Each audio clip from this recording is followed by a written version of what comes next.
I kind of need this to be a short one, but the only thing I really want to talk on is something that very randomly just came to mind during today's workout. And before I speak on it, I want to throw out a disclaimer, because in no way was this triggered by anybody I encountered today or have encountered in God knows how long. However, it's a conversation I had with my best mate a few months ago, and it just randomly popped into my head. And it's about how I've always had this weird uncomfort around anybody who has some deep-rooted insecurity. It's really strange. And now I'm not talking about those people who are willing to talk about their stuff. I'm talking about those people who clearly have a lot of stuff bottled up. And now, I'm pretty blessed to have lived the life that I lived, and I've never really had too much of that to deal with. I mean, I've had my knockbacks in life, moments of really low self-esteem and really low confidence. However, they've never lasted long. I was blessed with resilience from the gods, so to speak.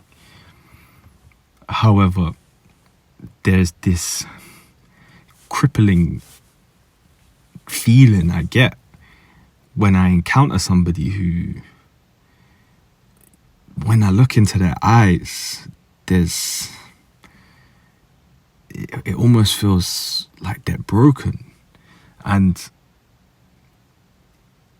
it paralyzes me to the point where, like, as social as I am, and as much as, like, I'm that guy who, well, I like to think, at least anyway, let me not sit here trying to blow, I'm not sitting here trying to blow my own trumpet by any means, but I like to think that, like, most people that I encounter would consider me somebody who lifts them up. And when I encounter these people, I find myself so uncomfortable, and I rarely find myself uncomfortable. I pride myself on being comfortable in uncomfortable situations. But there's just something that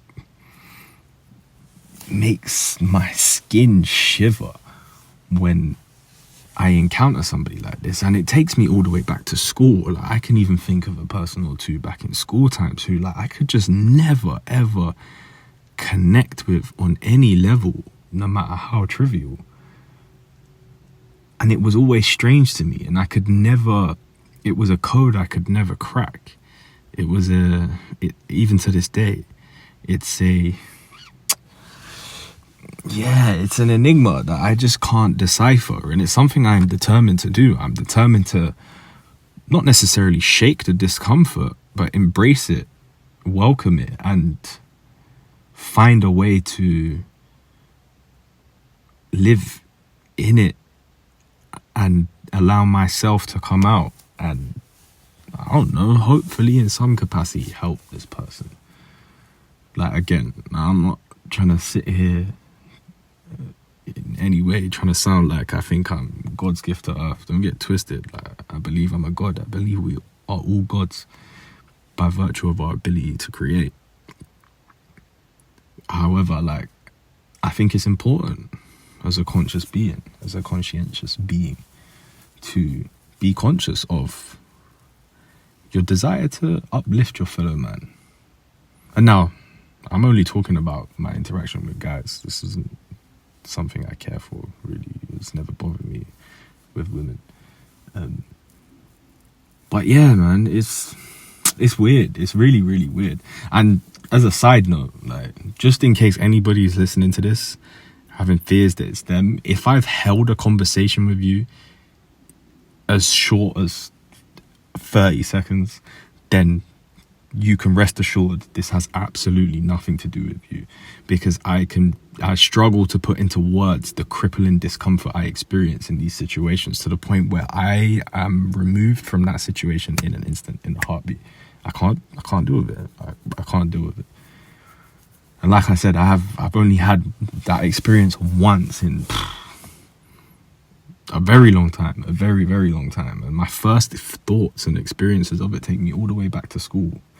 my mid to early teens. It's weird, man. It's really weird, and I'm very determined, as I've said already, to crack that code, because there's nothing I love more than interacting with what I deem confident men. And now, to me, in many ways, a confident man isn't somebody that has no flaws. No, that would be a false man. He'd be fake, if you ask me. To me, the man I respect the most is that man who is comfortable in his vulnerability. And now I don't mean vulnerability like crying on your shoulder and being a little coward about his situation. No, like, I'm talking about the man who understands his flaws, understands where he is lacking, is more than willing to talk about it, is more than willing to talk about his insecurities, is more than willing to talk about how he felt insecure about this or about that, and does so from a place of self-knowing, a place of self-confidence, a place of self-worth. Like, it takes somebody to know what their worth is to have the capacity to be like, yeah, I'm weak here, I'm struggling here, I'm sad here, I'm vulnerable here. That takes a lot of strength. It takes a lot more strength than just bottling something up and hiding it and pretending it's not there. And a lot of that is stemmed in responsibility. And it's very interesting because I found myself in a situation where, like, I got a lot of love for this guy that I encountered today. Because it's those men there that are willing to acknowledge their shortfalls, that you can trust that they're on the path to taking responsibility. They're not sitting there blaming anybody else. Even if right now all they're doing is acknowledging, you know that eventually they're going to take responsibility and they're going to make a change. Something will happen in their life because they're not blaming anybody else, and they're willing to accept and be content with where they currently are at. And going back to how I feel like responsibility has a huge part to play in it. It has a huge part to play in being a man, in my opinion. Like, taking responsibility for where you are in life, in every facet, is just a cheat code, in my opinion. Like, all of a sudden, all the blame is removed from everything outside of yourself. I believe it's a Jocko principle, if I'm not mistaken. I think that's where I got it from. But look, anybody worth anything will tell you that. You don't have to search far and wide for that little nugget. And today, I had a beautiful experience of making a mistake, which I admitted to, and encountering another fellow man who was confident enough to take responsibility and admit to his mistake along with my mistake. And I was really appreciative of that, I'll be real. Like, long story short, spotting somebody on a bench press, we had very clear dialogue about how we was going to unrack and the cue that he was going to give me if he wanted me to touch the bar. I wasn't going to touch the bar otherwise. We unracked and the bar flew down, just flew. At which point, I ain't gonna lie, I panicked. I was like, shit. I looked like he'd lost all control.